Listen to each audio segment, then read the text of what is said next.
Amém? Amém.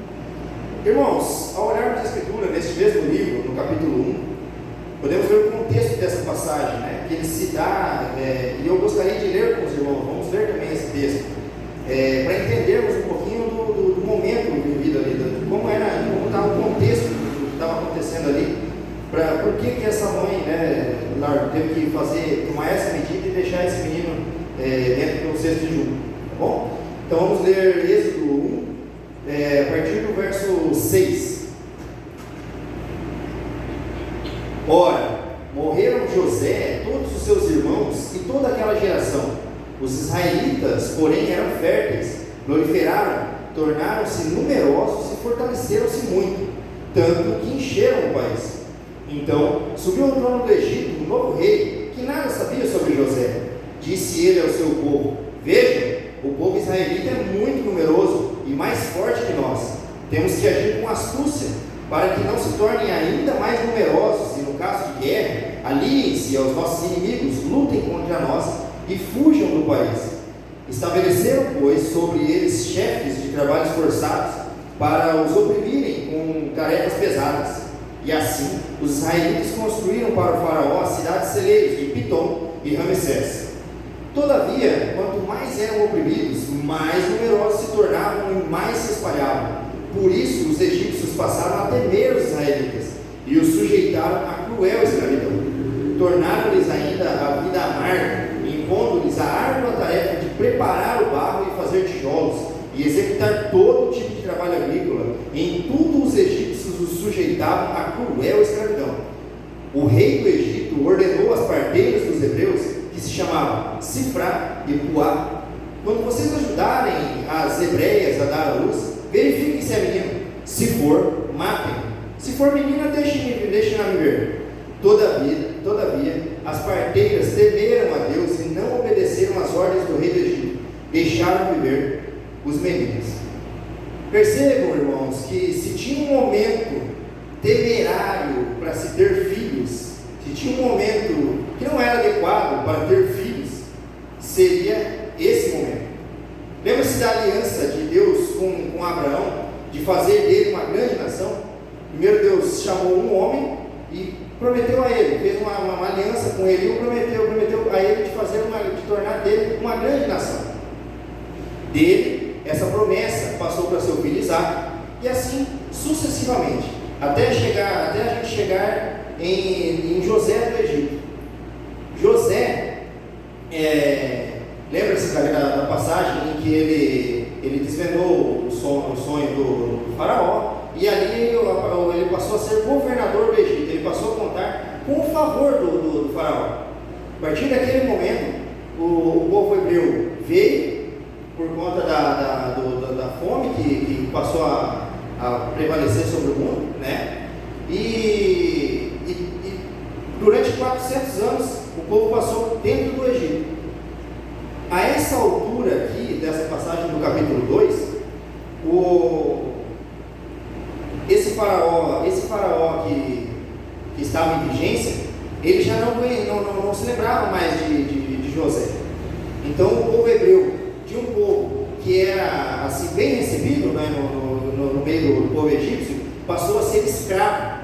E essa escravidão, durou 400 anos, todo esse período, entre José até a libertação do povo, mais ou menos 430 anos. Então, o primeiro tópico da minha pregação: os tempos estão difíceis, tenham filhos, sejam férteis. O primeiro ponto que eu gostaria de ressaltar é a maneira que toda a Escritura trata essa questão de filhos, e o contraste com a abordagem que a nossa geração faz de filhos. Ser mãe é um privilégio imenso. Todas as mulheres da Bíblia sempre desejaram Deus, e nenhuma leitura, nenhuma letra da Escritura acharemos recomendação para evitar os filhos. Hoje, na Europa, em alguns países oferecem até subsídios para casais terem filhos, descontos no imposto de renda, cota de auxílio até atingir a maioridade, uma série de medidas para que esses casais sejam incentivados a terem filhos, pois a população está ficando cada vez mais idosa, né? e não tem quem sustente as previdências sociais, não tem força de trabalho suficiente, e qualquer cultura que não tenha essa reposição de gerações tende a acabar sendo subjugada por outro que vai precisando, demandando espaço, vai se expandindo. Por exemplo, os muçulmanos. Na França, para os irmãos terem uma ideia, podem pesquisar depois, já tem bastante guetos em algumas cidades completamente islamizados. Inclusive, nesses guetos, o que predomina é a lei Sharia, a lei deles. Por quê? Porque eles adentram nesses guetos e começam a se proliferar dentro desses guetos. Tem muitos filhos, 3 a 5 filhos por casal, e dentro de pouco, coisa de mais ou menos 30 anos, boa parte da França estará completamente islamizada.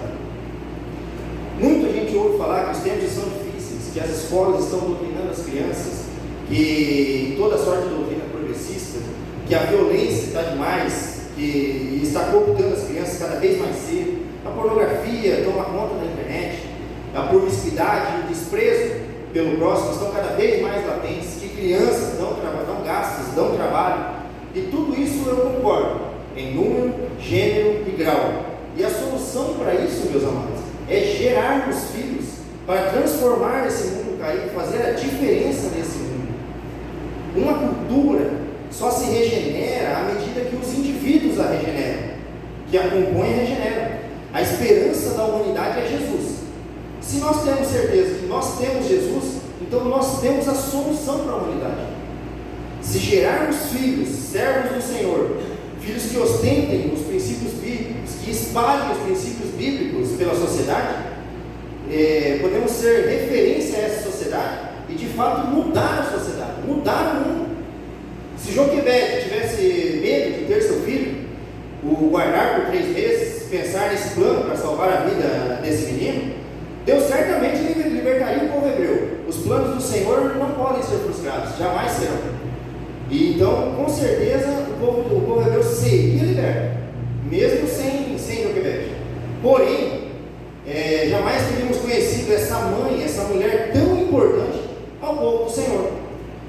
O fator mais importante não está nos nossos tempos, pois os tempos sempre foram e sempre serão tempos difíceis.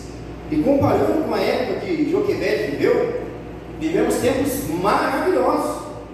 Naquela época ela era uma escrava, vivendo num país estrangeiro, debaixo de um jugo pesadíssimo que é ser uma escrava, ser cativa, e ainda debaixo de um decreto que dizia que deveria ser lançado ao rio todo filho homem que nascesse.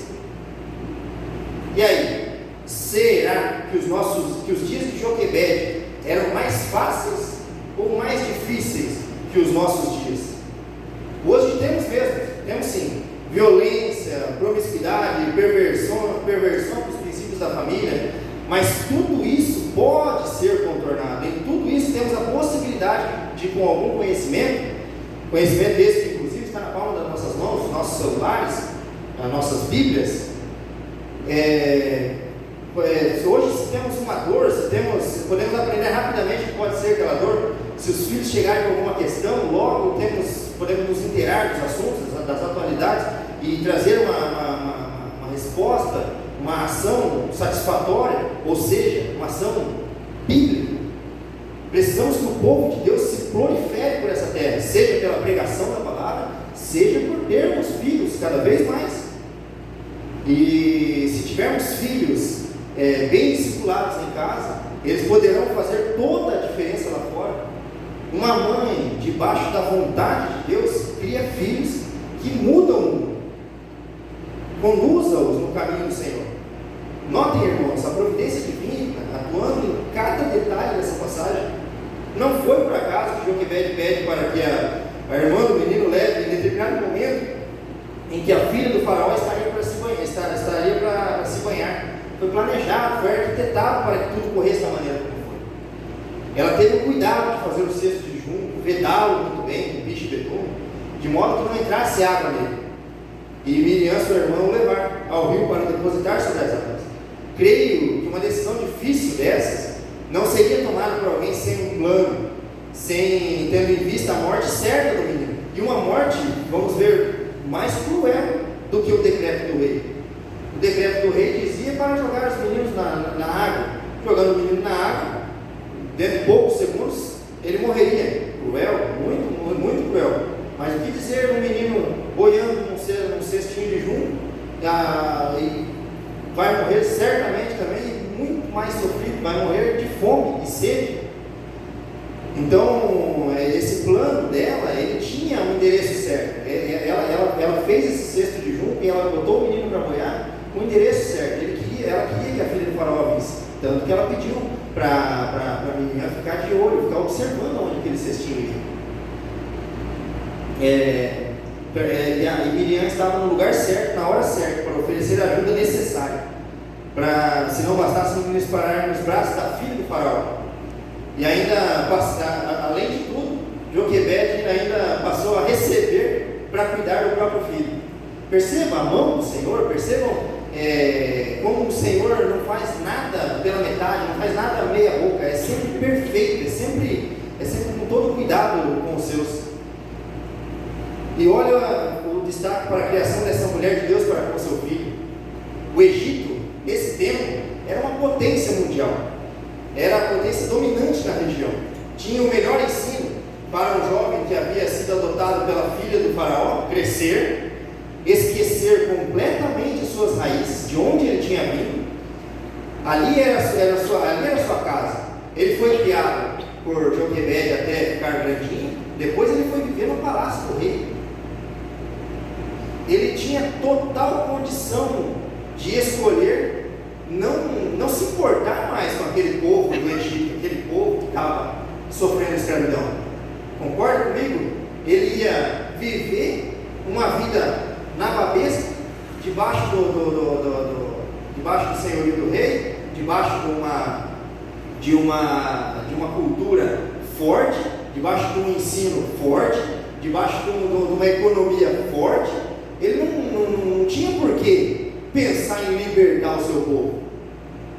Mas perceba, Moisés sempre soube a que povo ele pertencia, ao Deus que ele pertencia, a quem ele devia obediência. E tudo isso certamente lhe foi proporcionado por sua mãe, que lhe contou sobre as histórias da criação, a aliança entre Deus e o seu ascendente Abraão, de modo que aquele menino aquele ensino ficou tão enraizado no seu coração, que ao ver o seu compatriota sendo humilhado, ele não pensou duas vezes, tomou sim uma iniciativa intempestiva, ele pecou, ele matou um homem, mas ele tomou essa iniciativa intempestiva, essa atitude, porque ele doeu na alma ver o Filho do Deus vivo padecer na mão do estrangeiro. E por que ele sentiu tanto ver o seu compatriota sofrendo?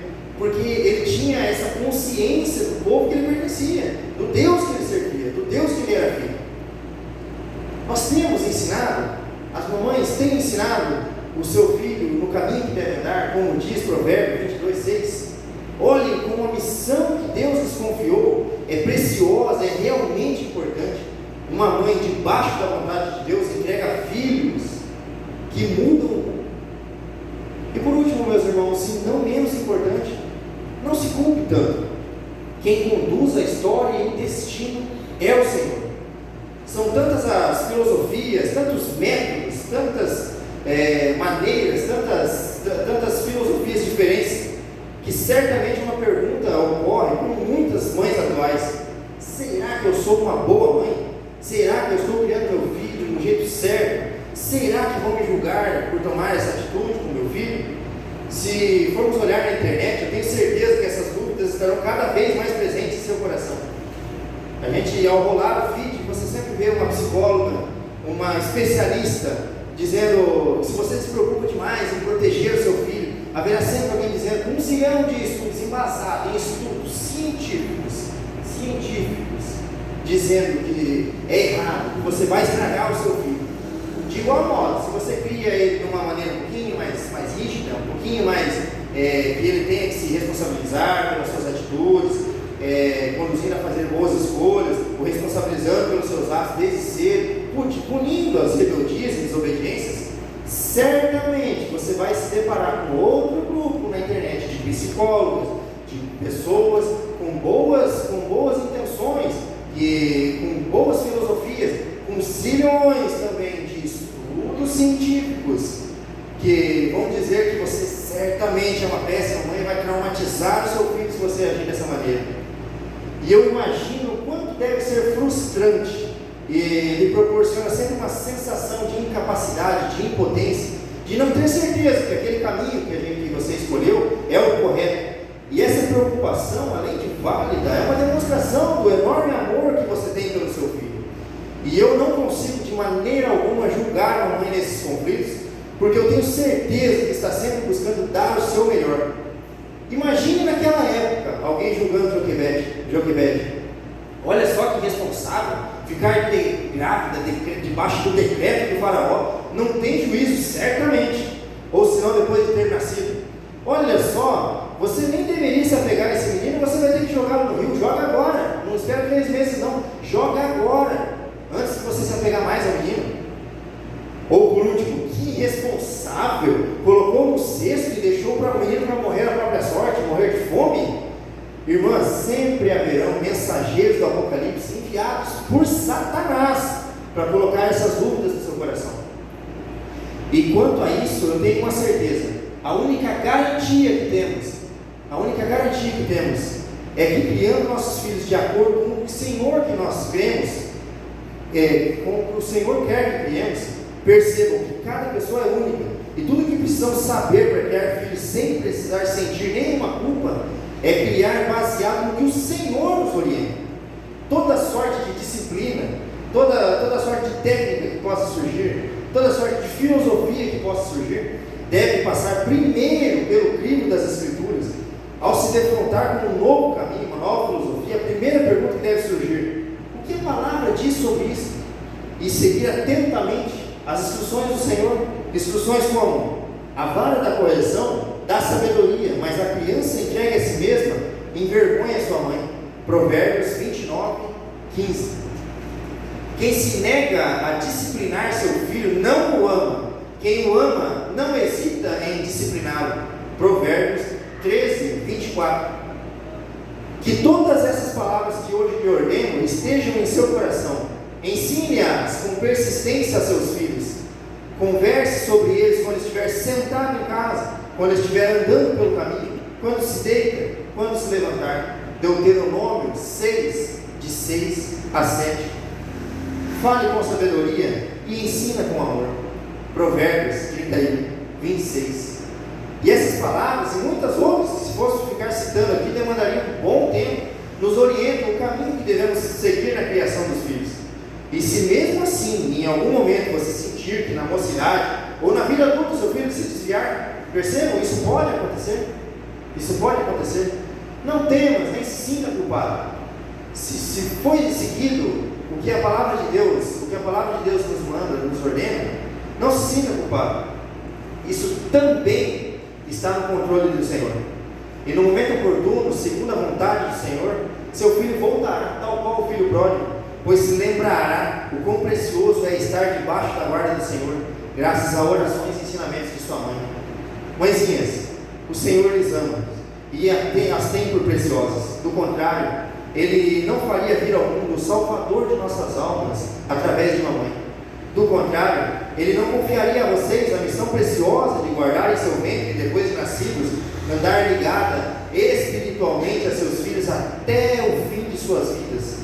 Que nós, como filhos, possamos honrá-las, como é mandamento do Senhor, e que Deus continue dando provisão, amor e graça aos seus corações. Feliz Dia das Mães, que Deus seja louvado por cada mãe aqui presente. Vamos ficar de pé?